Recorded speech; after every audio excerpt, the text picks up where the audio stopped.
మన భారత జాతీయ జెండాలోని అశోక చక్రం నీలం రంగులో 24 గీతలతో ఉంటుంది. ఈ 24 గీతలు ధర్మచక్రాన్ని సూచిస్తూ, ప్రతి గీత ఒక నిర్దిష్ట విలువను లేదా ధర్మ సంబంధిత గుణాన్ని సూచిస్తుంది. ఈ 24 గీతలలో ప్రతి ఒక్క గీత ఒక్క ప్రత్యేకమైన విలువను సూచిస్తాయి.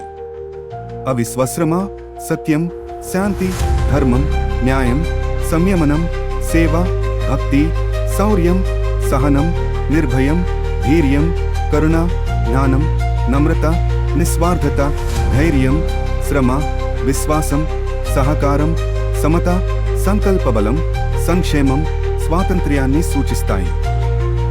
ఈ 24 గీతలు గౌతమ బుద్ధుడు ప్రవచించిన ధర్మ చక్రం నుండి ప్రేరణ పొందినవి. ఇవి ధర్మ మార్గాన్ని సూచిస్తూ దేశ అభివృద్ధికి అవసరమైన విలువలను ప్రదర్శిస్తాయి.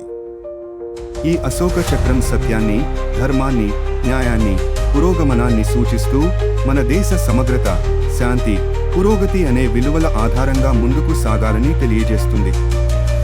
ఇది చక్రం కావడం వల్ల నిలిచిపోవడం కంటే నిరంతరం కదిలే జీవన విధానాన్ని సూచిస్తుంది. భారత జెండాలోని అశోక చక్రం మన దేశ ధర్మ పరిపాలనకు మరియు నైతిక విలువలకు ప్రతీక.